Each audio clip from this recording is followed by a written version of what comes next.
Okay, I'll just do it the simple way. Oh no, Mhm. it somehow started working. Maybe there is just a lag in mm, I don't know. I don't know. I Actually, don't know in these what. uh-huh. Actually, this guy's Deutsch, or I mean German.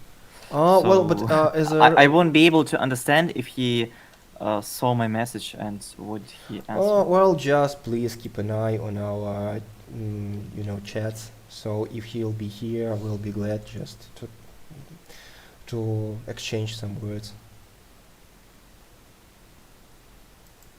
Okay, seems Yeah, that I'm this. listening to him. Mhm. Nice. It seems that stream is running on YouTube. Raul, may I ask you just to drop an eye on how everything's going on YouTube to see if it works properly, and then I'm coming to. Sure, there's sound on YouTube and image, and both of us, of our lovely faces, so everything Yeah, seems to we work have fine. extremely lovely faces, guys. Yeah, yeah. Each time I see myself in From a the mirror. barber shop. Yeah. Each time we met a werewolf, they run away from us, scary in fear.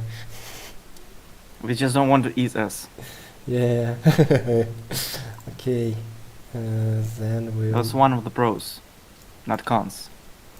Yeah, it's nice to look like that when you're playing Beast Tower, because when you look like that, you're likely to survive.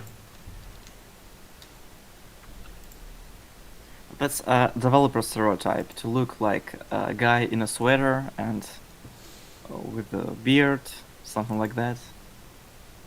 But not all developers are like that, I guess. Yeah.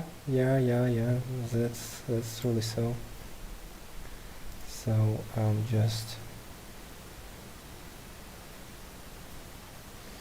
Mm, When you launched the broadcast on YouTube, you launched it with a targeting system. So, I mean, the previous translation we did before, you it was mean? visible for everyone or only for... No. I just made it public, and the current was is public too. So anyone who knows English could Yes. see it. Yeah, sure. Everyone who just can use YouTube can see it. But yes, so the current one, which is running right now, it's absolutely public. There is no limits for that. Mhm. And as far as I know, there's no way to launch a Twitch translation like private. So I have no you, idea about that, but y- it's y- already 9 people watching us right now on Twitch, and this is really hello, cool. Cranch. Hello, Cranch. Nice to see you. Hi, guys. So, Greetings to our moderator Malagos yes, for supporting us here on the comment section. yes, yes. Thank you very much for being with us this evening. So, guys, okay, so I have both Twitch and I have both YouTube running in front of me, so let's pay attention to what people are writing to us right now. Hello, Chloe from YouTube. Nice Yeah. to meet you too. So, yes, guys, we'll be waiting, I believe, for a couple of more minutes.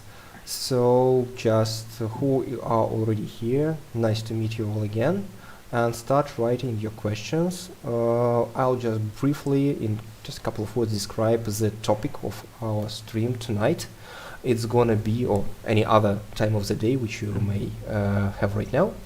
It would be about what are the games which are similar to Beast Tower, and how we approached to other titles as references when we were innovating our game generally, and some mechanics in particular.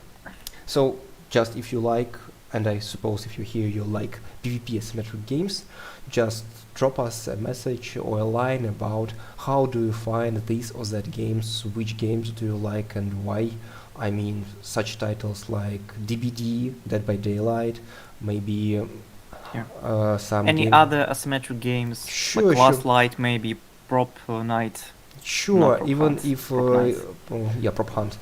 Prop Knight. Prop Knight. No, it's Prop Knight. Prop Hunt is a different game. Yes, the mode Prop Hunt it was Yeah. originally developed on Garry's Mod or some source game. I don't know. I don't quite Yeah, remember. yeah, completely right. And yeah, and honestly speaking, guys, if anyone here who's playing Prop Knight, just I'll be glad to learn your feeling about the game. What was your gameplay experience of this title? Because honestly speaking, still we didn't have an opportunity to play this game, to check Yeah. out how it works and so after, except for watching some streams and seeing some reviews from content makers.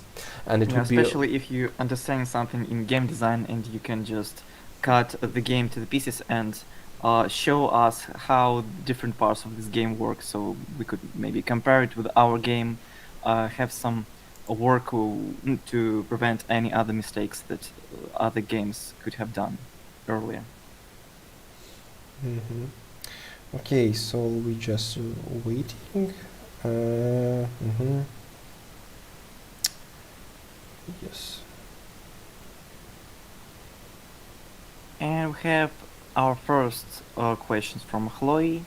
Hi, nice to meet So, you. like, how much of the game is done using a percentage system? So, in percent of completion of the game development. What do you think, Anton? Okay, that's a really cool question because you see, um, okay, you know, if as far as we talk about a PvP multiplayer game, as you know, popular games they're being alive for years and they don't stop being developed, both in as a regarding new content which is being adding frequently, and on the other hand as fixing bugs and improving things which are right now in the game and that should be working better.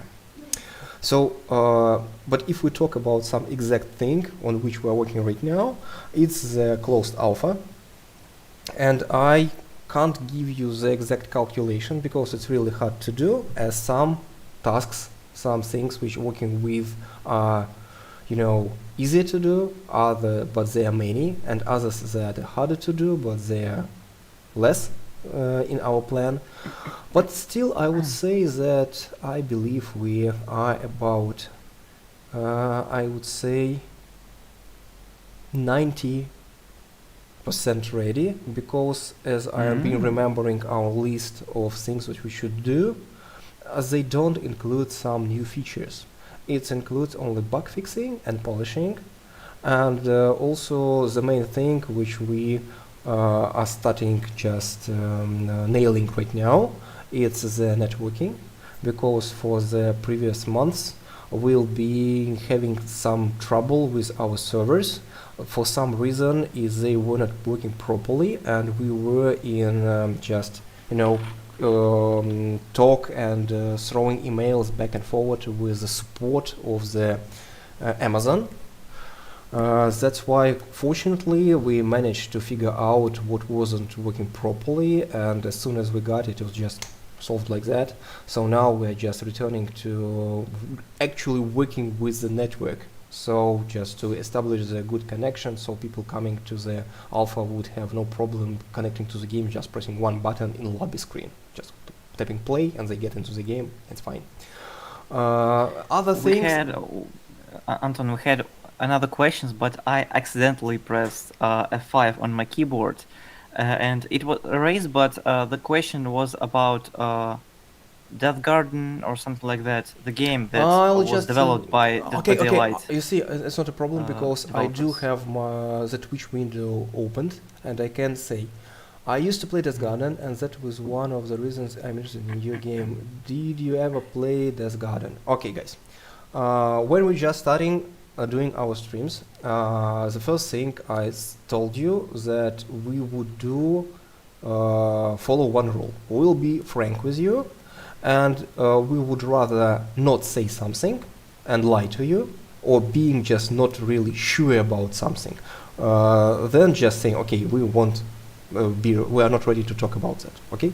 And regarding Death Garden, I want to be 100% frank with you, because Yes, as soon as Death Garden appeared, I don't remember how, but I managed to come across a video in a YouTube just coming to me. I was just making a break at work. I was having dinner in front of my screen, eating something, I don't remember, and I suddenly came across the video about the game, which was really looking similar to Beast Tower in terms of parkour and surviving and chasing and so on.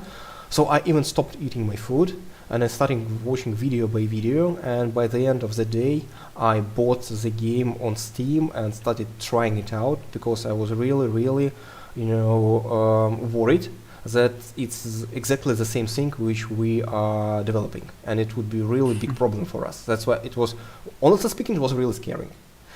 And Because there would be a problem where you can't say for sure if what project invested some ideas from each other. So it's like Overwatch and Paladins. So nobody knows for sure what types of content were taken from each other. So because these games, they just went out simultaneously. So there's a lot of Yeah. heroes, maybe abilities that look like honestly speaking, Raul, in mirrors. our case it was much worse because they were Yeah? already launched and we were not even announced. Oh my god. Yeah, and that's why it was for me. Just I was sweating and just thinking, oh my god, oh my god. And then I checked out the game and saw that no, it's a different thing. Then we were having a special play test within our team when we first played Death Garden for a couple of games, and then we played Beast Tower for several games. And then we discussed it between ourselves and got to the conclusion that it's not the same, which was really nice for us because first of all we are not a PvP a team-based game, which is Death Garden, which is the game where you have a team of runners against one hunter, right? So we are quite different in this field. Although we do also have parkour, but I would say that personally I like Beast Tower parkour far more than Death Garden's one, because in Death Garden it's pretty straightforward that you can climb only forward on top of some walls, building, trees and everything like that. But I need to say that Death Garden gave us some cool ideas, because when we analyzed this game, as I believe, we got some things that what we should not do. Because, and I would say that our conclusions were pretty correct one, because as you remember, Death Garden was launched, then they took a break for a year and relaunched the game once again. And Anton, it's a funny thing, but Ghost Hunter writes that it's actually the reason why he liked our game, because the movement is quite similar to Death Garden. So you're just experiencing your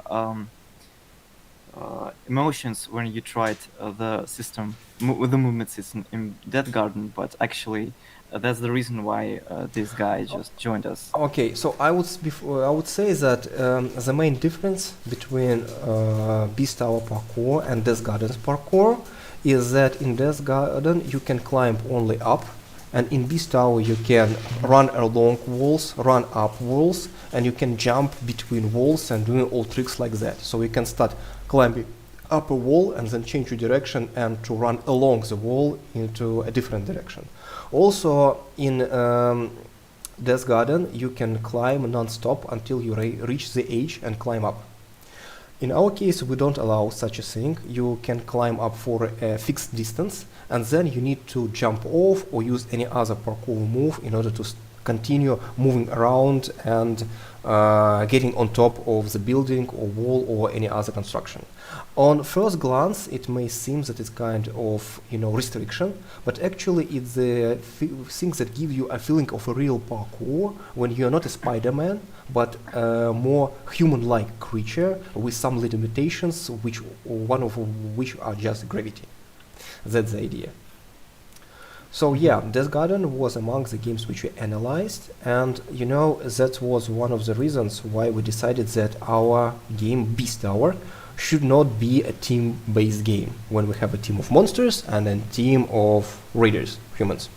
Because in this case, if you have one boss like it was in Death Garden, it's nearly impossible to balance the things so that the team is on equal level against a person, because team is always stronger as there are more people, and if you give them opportunities to kill or heavily CC crowd control the boss, he can do nearly nothing.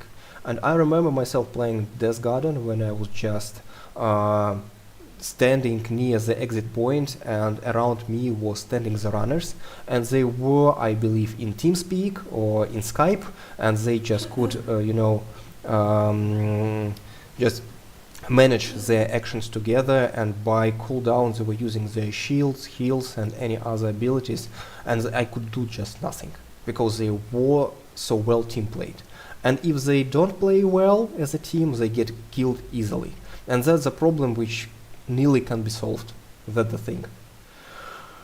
That's why. Okay, so Yeah. Anton, let's switch to other questions. Yeah. I know this is an interesting topic. We have one question on Twitch and two questions on YouTube. Sure. So let's finish with the Twitch questions with first commentary from Wolfgang Royal, our most loyal fans. I will be lurking as I have to go get my tooth pulled. So good luck with that, Wolfgang Royal. Yeah. Good luck. Uh, I don't like dentists either. Don't worry about that. Me neither. Mhm. May I ask how many people are actually working on Beast Hour? Because this game looks so good. Okay, thank you very much for your warm words, because it means tons of us, as we spend lots of time figuring out how to make the environments both looking cool and both being comfortable for running around. And it took us just quite an effort to do it. Honestly speaking, we are indie team, multinational and multicultural one. And when we say about the number of devs, we would say that we are around 15 people, because very few of us can allow it working full time.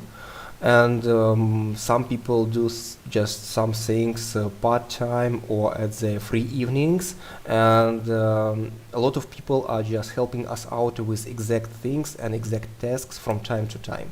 That's the key.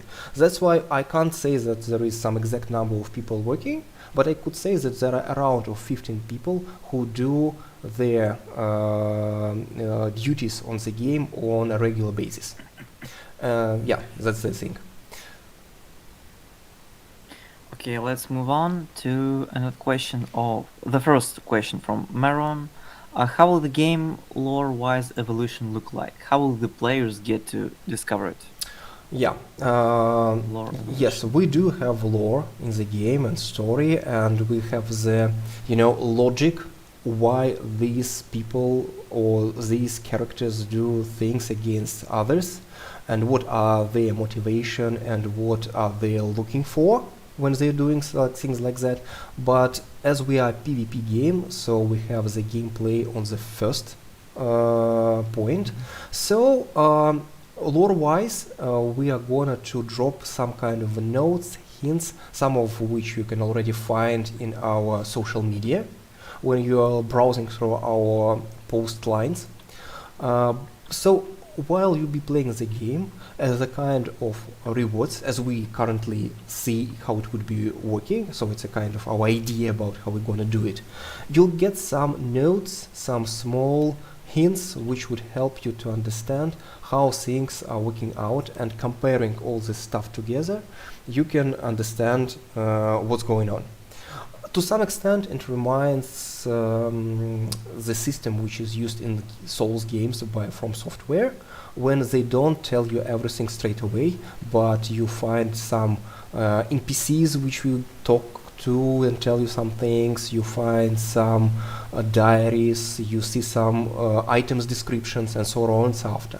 So this is the kind of approach which we be using for storytelling. But yes, we do have a written lore. We have the description of what's going on and why this or that character is coming to the haunted city. Well, it's worth mentioning that the recent Souls-like games, they have more straightforward plot. So they just doesn't like earlier they tried to move these things of the plot, some details of lore. So now games like Sekiro or Elden Ring, they have like another go to it. So it's like, I mean, the games like Sekiro and Elden Ring, it just is. You have a line of plot, so you can actually move through the game without hunting out all the pieces of lore and switching it together. Yeah, but in our case, you see, we want to have such kind of a bit challenge for our players. So those who are attentive, for those who are good at noticing tiny details and making, conclusions and being a bit a detective, they can understand what's going on. So I think it would be really nice to read in our Discord, for example, some, discussions or between players what this or that thing means, and some descriptions of motivations and discussions why this character do or don't do this or that thing. Okay, we have another question from Ghost Hunter. Can you explain us why choose to have two roles, like humans, you mean raiders, and werewolves, you mean beasts, instead of only one role? So why switching between them? So you are not actually switching between them directly in the match. At the start of the game, when you are just pressing a play button in lobby, you get to a game where you are matchmaked with other players, and you have a choice between several characters, among which are humans, raiders, and monsters, beasts. So you can choose to be one of 5 raiders or one of 3 beasts. Just to make sure that you understand me properly, we have a free-for-all system, so you don't have any alliance. Everyone is fighting for him or herself. So technically, you can have an alliance. Yeah, but it's a kind, of a thing. It's rather for fun, I guess. Well, it's just, you can play with your friends actually, so it's on your own. Well, playing with your friends is a bit tough thing right now because we don't have a team or squad system in the game. So you maybe only be lucky to get into the same session together. But it's a bit another question which we may ask and discuss later. So let's return to the thing which was the point of the question. So just between the match, you choose your type of a character and you play for the whole match as this character. So generally speaking, we have this division between 2 gameplay types of a beast and a raider, as we have those who chase and those who run away, because it's the core gameplay of Beast Tower. When you run or you hunt, that's the thing, because according to all the games which we're using as references, for example Dead by Daylight, the research shows that most people prefer to run away. I don't know why, but it's the data which you can't go against, and less people want to chase. Well, in our case, we have more reasons for the splitting of 5 and 3 rather than the one I described. But generally speaking, it's the core why we have the division of gameplays and why we do have, such splitting in the number of these and that characters. Okay, got you, Anton. So, second question from same guy. Is Beast much more powerful in terms of abilities than raiders, than humans? Okay, so the first, the straightforward answer would be yes.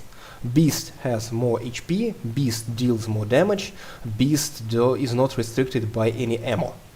So he can hit with his paws as much as he wishes. But the point is that the Beast is a close combat fighter, and raiders are ranged. So Beast needs to chase Raider to get closer and fight, while Raider can shoot him from a distance. But generally speaking, as we have the main gameplay loop of parkour chases, it's necessary to have a Beast stronger than the Raider, because otherwise Raider would just shoot him down easily. That's the thing, because we have a huge map and you should be running around and running away and all stuff like that. And in this case, yes, beasts are strong, but we do have examples already in our team when people who are really good with playing raiders and understand all the mechanics really well, they can efficiently fight off beasts and even kill them one-on-one. Yeah, It we happens. had a playtest with Dead by Daylight fans. Actually, we tried to congrat, or I mean to invite some of them, and they did quite well. Yeah, So yes, that's the thing, because as far as our research shows, our main audience are the people who enjoy playing Dead by Daylight. It's the main title which all these people like. There are several others, but generally speaking, DBD players are really good at understanding how things work out, because they are used to running away and used to chasing. And that's the thing which we allow, but we have it more dynamic, action-based, and it's more running rather than hiding. well, you have a lot of escape mechanics, like the fog, or maybe like elevator thing that lifts you upwards on the building, so you can just escape every chase like easily. So a lot Yeah, of things that yes, help you to. and sometimes you can even just make a quick roll to hide behind a wall, and the beast would just be running past you without just. So if you do it really fast and in a smart way, you are likely not to be even noticed by the beast if you do it. Although beasts have a special ability which allows them to smell raiders and understand if they are close. That's a thing which make your life difficult, but this skill doesn't give this sense of feeling for a long time. So if you manage to outlive this period of time, you will survive. So I think. By the way, this game reminds for Ghost Hunter of, besides Death Garden, it reminds of Spellbreak. I don't know the game actually, because I'm not quite good at Okay, but Royal we games. will So answer this question right now. But I noticed that we have two unanswered questions in YouTube. yeah, So from Chloe and Meron. yes, so Yeah. let's deal with them, and then we will return to Ghost Hunter. Okay, no problem. So, first question from Chloe: will there be game mods in the future? Anything so like besides the one we have right now? Okay, so you see, we have, I would say, maybe not really widespread understanding of how mods should be done, because we believe that in most PvP games you generally speaking have only one successful mode which everyone is being playing. And other modes are more like, events, which makes it just a bit different to give a bit new taste of the game for a short period of time. And in this case, we can remember League of Legends. Maybe those who played the game for a long time remember that they had a special map of only 2 lines and 3 versus 3 gameplay, which they've been supporting for quite a time. But if I'm not mistaken, last year or the year before last one, they just cut out this mode from the game because it wasn't really popular to keep it in the game, taking the audience from the main one. So yeah, that's how things really work out, because to make several successful games. You mean they don't want to split the audience? Yeah? Sure. And also you see they need the resources to support both maps, which is not really cheap. Yeah, okay. So in our case, we are working hard on one game mode which we believe to be, and which we already play tested for quite a time, and we're sure that it's a really cool one. So we don't want to add new things right now because it takes time to do them and play test them heavily. So at the beginning there would be only one game mode, and then we would be thinking according to the audience feedback what else we should be adding. For example, often we are asked if there would be a team-based mode. So we do have some ideas about that, but I'm not ready to talk about them right now, as first of all we need to figure out the main one. so to be sure that it works perfectly.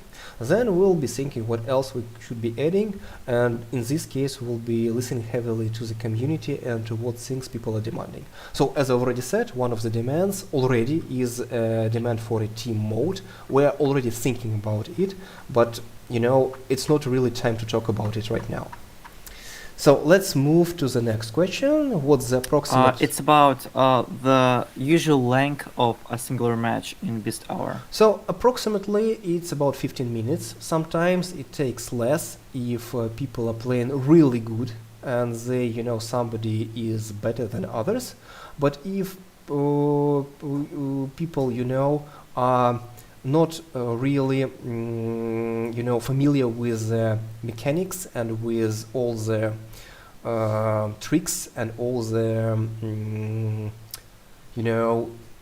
nuance things in the game, it sometimes takes them a bit longer, maybe 16, 17 minutes. But approximate length is 15 minutes, something like that.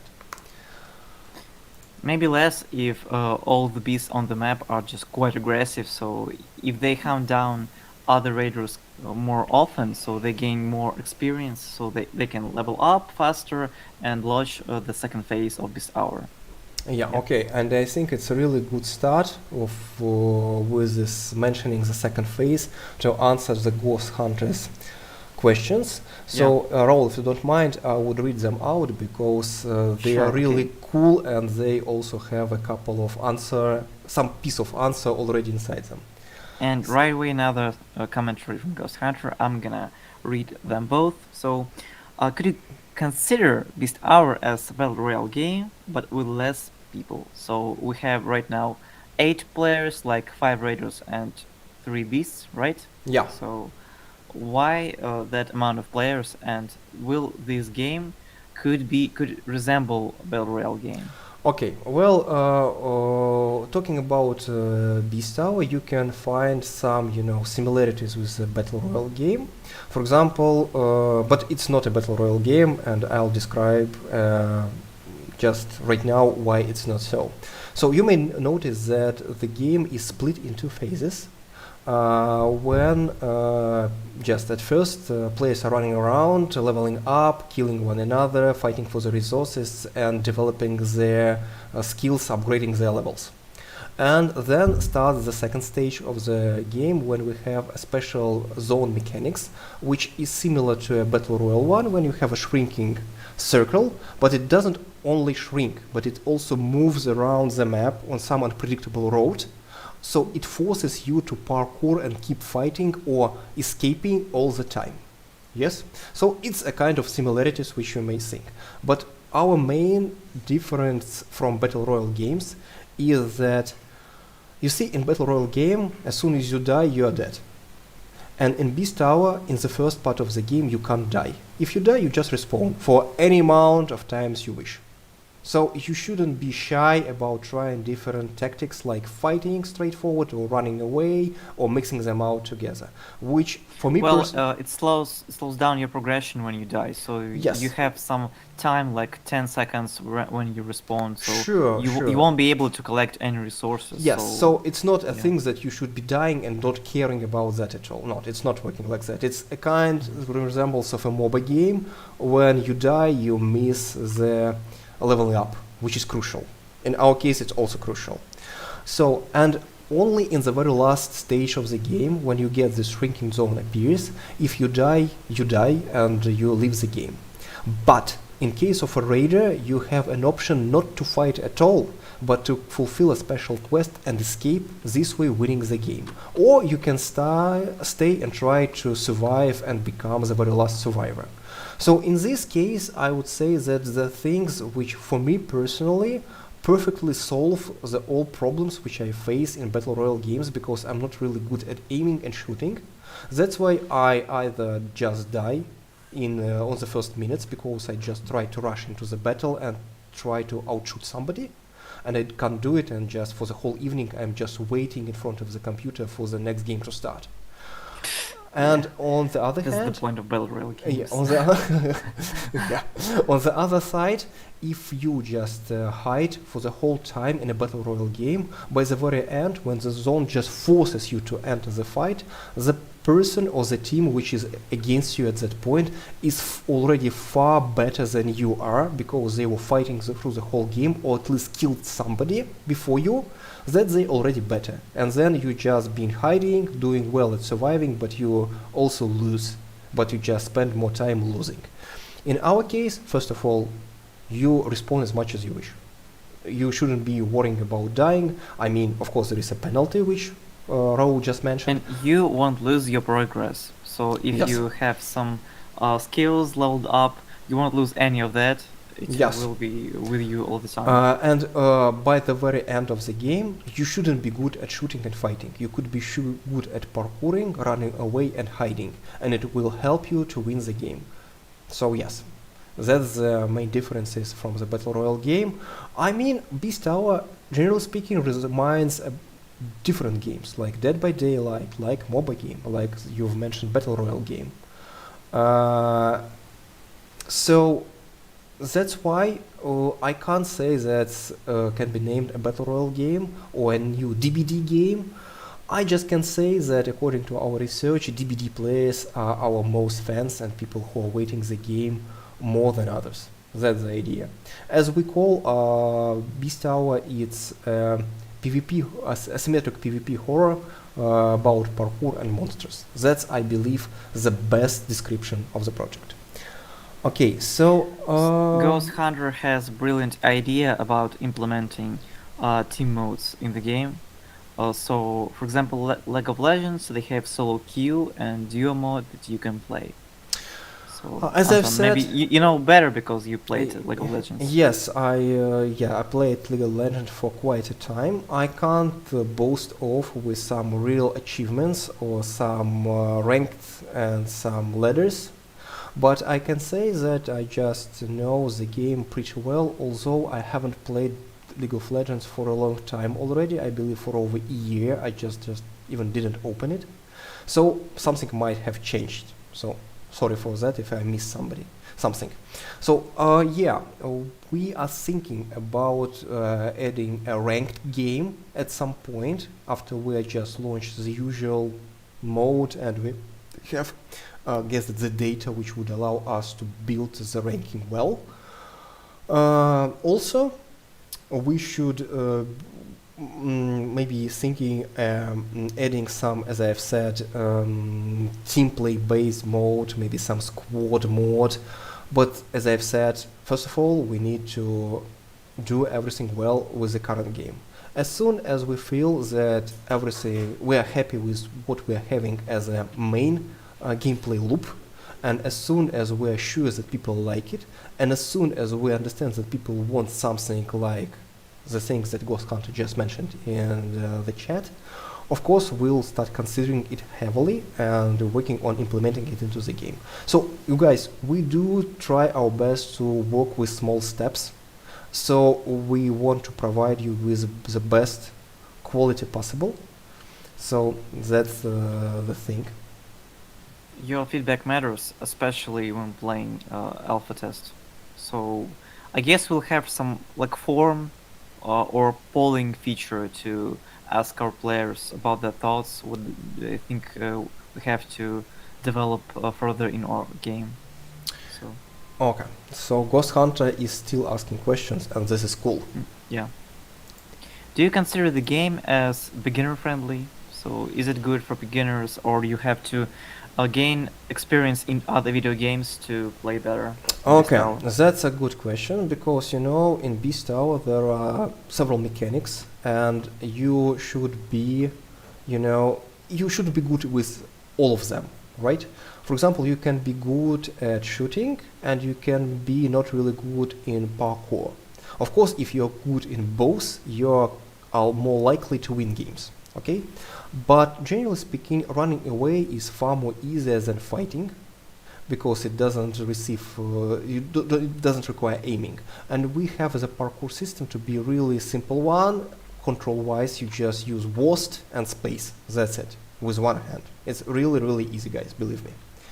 So, as soon as I've been watching new players testing out Beast Tower, I could say that it takes about 3 or about 4 games to understand everything and to start playing not just with doing things, but with also thinking about what is more profitable and what turn you should do in this and that situation.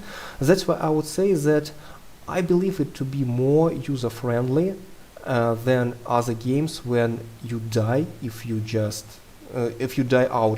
die, like for example in DBD or any battle royale game. So you have more chances to try things, and if you have more chances to try things, it's easier for you to understand how things work. And if you are not really good in fighting, or if you don't want to fight, you can run away, and it really helps you to start playing the game in the common manner, I mean just as parkour chases. And then as you get more experience and you get more skills with your hands and with your back brain, you just can easily switch to other tactics and test them out. So I would say that it's quite user-friendly if you don't show off too much. For example, if you in your first game you don't try as a raider to attack and kill beasts just face to face, and you try to hide and run away and to stay away from trouble, it's quite friendly. But if you want to fight just on the very start as a raider, it would be much tougher for you. Just don't concentrate on killing Raider. You can actually damaging him a little bit, because when you do a lot of damage to Beast, he will think twice before engaging further. Maybe he want to have a drawback. Maybe he want to regain his health pool a little bit. So attacking Beast is a good option, but just try to get more safer solution. Yeah, because you can, for example, the common learning curve would be like, first I just run away and hide, second I run away and sometimes shoot my chaser, and third I combine both. I want to kill him. I want to kill him, yeah, but Yeah. Guys, remember, if a raider and a beast are on the same level of play, beast is more likely to kill raider. That's the thing. Yeah. Because beasts are designed in the ways that should be scary, that should be terrifying, and you should be trying your best to run away from them. They have all the abilities unlocked at the start of the game, so they have the speed, the mobility, everything. Yes, and actually. raiders need to Yeah. level up everything. So Yeah. if I would say that at the beginning of the match, it's even for a skilled raider, it's hard to kill a beast, but closer to the end of the match, as you unlock most of your abilities, you have more chances to do it. But on the other hand, beasts don't also waste their time. They level up too, increasing their health pool and getting more damage, which they deal with their attacks. I think it's more like carry and support roles on MOBA games. So it's like, while carry is quite humble in his abilities, support players at the start of the game they're better. But as soon as time passes during the match, the other players like carry, they are stronger. They're level upped, and they're stronger than support heroes.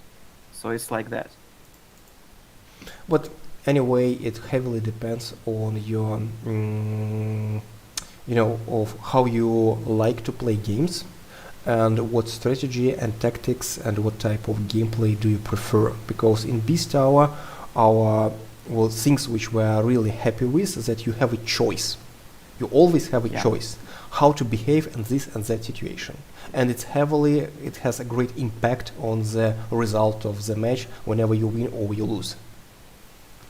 Okay, so I think that More questions yes. from Ghost Hunter about rank system, that in low community it's not a good idea to implement ranking system, because the people just wouldn't like to play with tryhards, just to want to play the game and have fun. Okay, but you see, first of all, as far as I remember, I don't can't name a single PvP game which, when it was launched, already had a ranked system, because a ranked system, first of all, requires players. First, sure.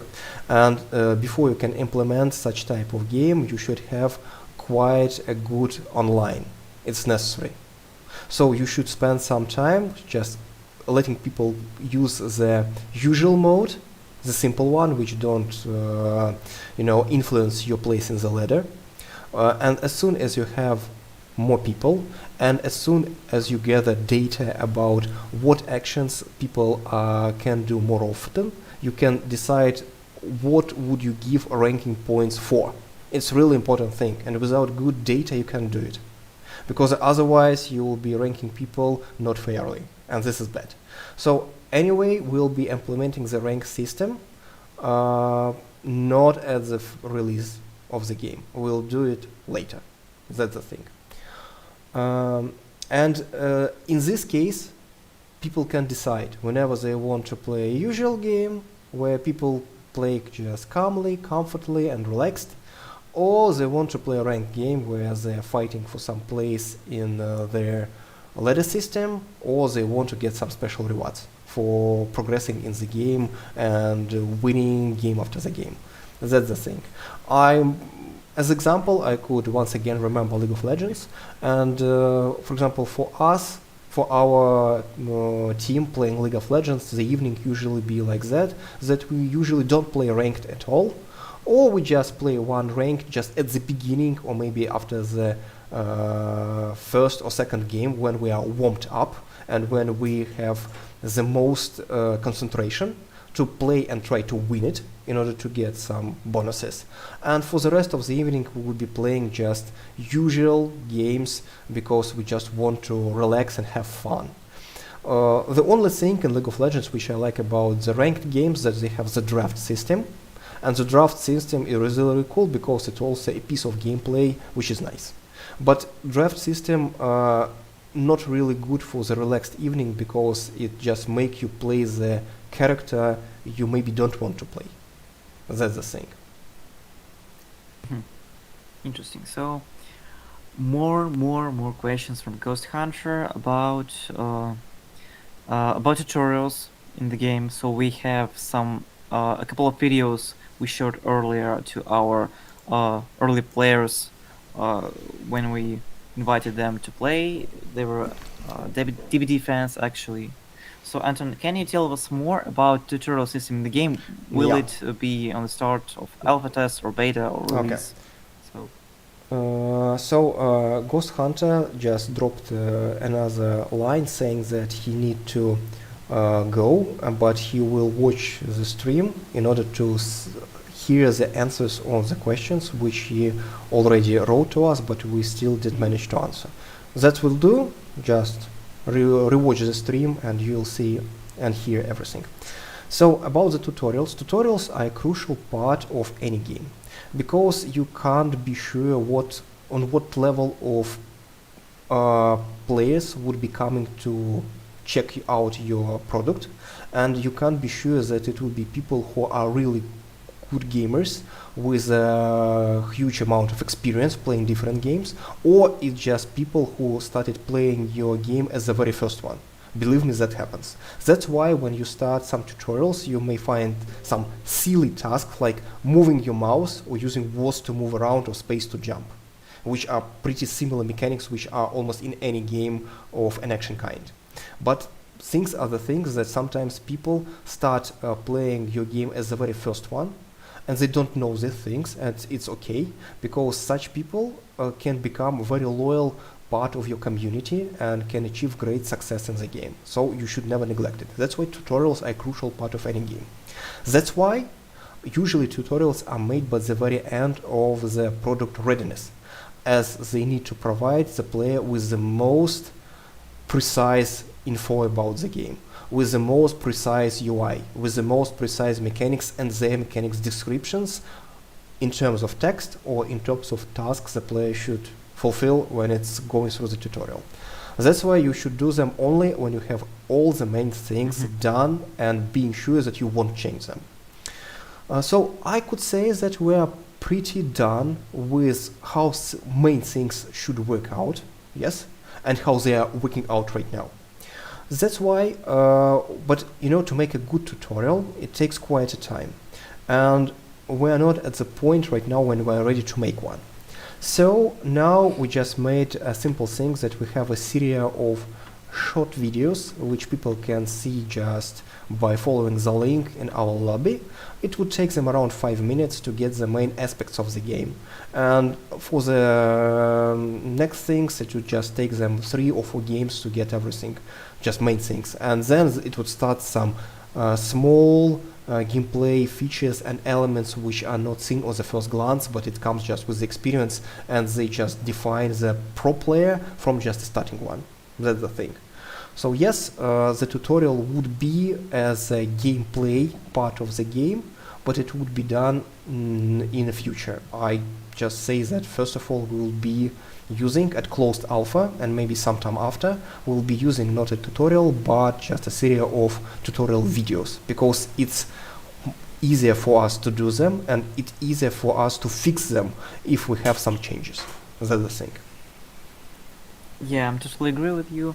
So our ghost hunter said goodbye. So have a nice day. But you see, but he has Night. 2 more questions which I believe we should get finished with. I think I'm gonna step a little bit forward to answer questions from Saint-Peter. Okay, So- but we should not forget Yeah, to answer totally. the questions which Ghost Hunter dropped before he left. Okay, Sure. let's have a look. It also makes people think about the most efficient characters and strats to be used, which informs the choice heavily. It also Like and all games that have choice of characters boil down to that, and there's always a better choice. it's not 3 questions. It's 1 question, but it's written in 3 messages. So Yeah. could you What read them I all? what I meant by is that I hope that the game will have characters that are always a reasonable choice, that's informed by the player's mastery and playstyle, and not being forced into it by the meta. Okay, so I get the idea. The problem is, guys, that, okay, I'll be frank with you once more, as I always do, that it's impossible to have a really fair PvP game with different characters who has different abilities and playstyle. It's impossible thing. Yeah. Even if we compare a PvP game with a chess, which chess is believed to be the most balanced game ever. Because they're simply not ever, because you have a base turn, so whoever plays white, Yes. he just have the first turn. So Sure, Raul is completely right, because even chess are unbalanced. Because otherwise, people would not be choosing, and you know, when they have such a kind of a play out, who would choose the whites, who would choose the black ones. And each time you read a chess report from some championships, you will always be noted what color the Grossmeister would be using during his or her win or victory. Because always it's just a data gathered from thousands and millions of chess plays that white has an upper hand. Because they, when they're making the first turn, they're choosing into what way the game will be developing. And the blacks should accept the choice of whites and being agile to, work it out. That's the thing. The same goes for PvP games. You can't have fully balanced characters because you have so many different abilities, you have so many different numbers, stats, and situations. So you can't just count them all. So the only thing you can rely on is on your community and data. If you're seeing that in the records of the game, some character is always killing another, or maybe the win rate of some character is too far bigger than others, that's the thing to be concerned about. Also, if people on the forums, in Discord or and other social media say that they don't like the fact that this guy is too strong or this guy is too weak, you should also consider it. Sometimes, being frank, it just, complaints, which shouldn't be taken seriously. But if people are right often about the problem and just put forward really strong arguments why this is the problem, of course you should consider it. Because PvP game, it's not just actually a game, it's a community of players. That's the thing. And all the devs should always remember about it. So it's necessary to listen to your community, to take account their opinion, but also you should be working closer on the data. I can give you a very simple example from my own practice with developing Beast Tower. Once we were playing Beast Tower, and I wrote down the records, who were winning in how many matches, and the picture of wins and loss, their distribution between different characters, was pretty nice, as the one which we wanted to have it. But after the playtest, people start complaining that beasts are too weak, they can't do nothing, and blah blah blah. So for the next playtest, I raised the stats of the beasts, and then they just torn apart everyone the next time we played. So we just decided to roll back the data, try to play once again, everyone was happy. That's the thing, that's why gaming balance is a very, thing in itself, because it can't be really calculated 100%, and it's more, it's a mixture of numbers and emotions. That's the thing. That's why if we're saying about that some characters can be weaker and some characters can be stronger, yes, that may happen, but it not also numbers, but it also the way people discover how to play this or that character. So you can never outsmart the players because they play far more than you do, and they just are playing more games that you do, and then can easily figure out some things which you might not ever paid attention to, but they turned out to be a very strong point in the character's gameplay. That's why, yes, that always happens, and I can't say that it won't be an exception in Beast Tower, that people may say during a season that this character is too strong because of this or that and that, and if we take that into consideration, and it works and equals with the data which we collect during the matches, then we will do the fixes. That's the thing. Okay, let's read last questions for today from St. Peter. It's like not more of a question, but a commentary. Some time ago, dipping into Apex and seeing how hardcore that game is to play 3 to 6 characters out of the whole roster. So, St. Peter wants to talk about why the player base they choose some 2 to 3 characters that are most powerful over other roster of heroes, and prevent from choosing other heroes instead. Yeah, that's the problem of most games which rely heavily on implementing new characters, because the more characters you do have, the more variables are presented in the game's balance, the harder it is to balance them together. That's the thing. And even in Epics, where they do have quite a large and really cool team, they, I believe, can't spend a lot of time working on every character in the game. Also taking account the fact that they need to put new characters into Apex in order to keep people curious and interested in the project. So I believe in our case it might be a bit easier thing to do, because we are not a team play game. You are playing on your own. In Apex you play as a part of a team, and it really matters, because if some cool character fighting alone is far less dangerous when he is playing in a team, or even in a team with also powerful characters, right?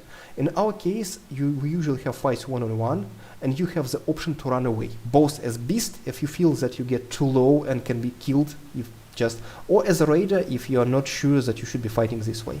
And this ability to choose between fighting and running away, both being a very viable strategies, just helps us to work things out. That's the thing. Okay, so that's last commentary for today. Yeah, so it's 9 o'clock. Yeah, but we on have our two more, time two, zone. two more questions from Ghost Hunter, which we promised to answer, and they are pretty. Yes, let's finish with them. Okay. So what were the So questions? the first do question we is: have in do you French? have a plan how to promote the game? And the second question: what if at the game there is one-on-one raider against a beast? Isn't this a 100% win for the beast since he's more powerful? So I would say that as we have been talking for a game balance for quite a time, I think we should start with the second one. Okay, Raul? Yeah. So I say so that yes, beasts generally speaking are stronger than the raider, especially if they have the same level of gameplay proficiency as gamers, right?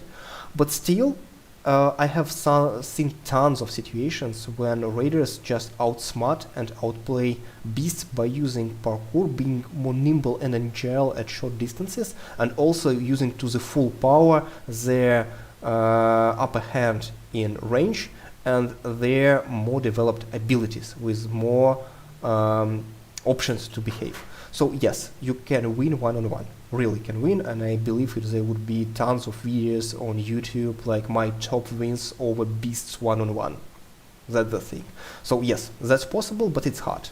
But I won't give 100%. You have to drain out all of the powers of beast. So the longer is the chase, the fewer actions can beast implement. Yeah, So, yeah. That's the thing. So I once saw a very cool player as a raider who managed to outplay 3 beasts. Yeah, it's a kind of rare player, but it's still possible. And I can't say that beasts were really bad. They were on an average level of play. So, and the second question, do you have a plan how to promote the game? Sure.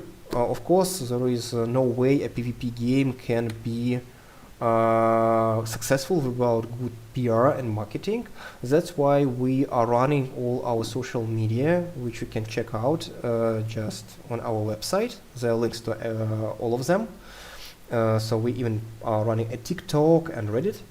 So that's the thing we are heavily relying on. Also, we are making these QR streams in order to answer your questions, and so you can tell more about Beast Tower to your friends, or just go deeper into our product and be more likely to wishlist on Steam. By the way, don't forget to wishlist on Steam. That's really important. Yeah, of course, we are doing all these activities, and we have community managers and community developers. So guys who, like Raul, are doing only this main aspect of game development, so we can be sure that more people know about Beast Tower and ready to play the game as soon as it's out. That's the thing. So yeah, I think that we covered all commentaries on YouTube and Twitch. Yeah, so guys, I think that we are done for today. So if somebody has something else to ask, just you can ask another questions. We'll consider them on future streams. So if you want to have some further questions, we'll collect them and answer these questions on the second stream next month. Yeah, so. And also you can drop us a question in our social media whenever you like, Twitter, Discord, or even Instagram, and we will be happy to answer them. So just keep in touch, and we will be back with you. So guys, it was great to meet you this evening. Thank you very much for asking. Thank you for the company. Yeah, for so many questions. It was really a pleasure answering them. So have the nice weekends possible, and the beast will come.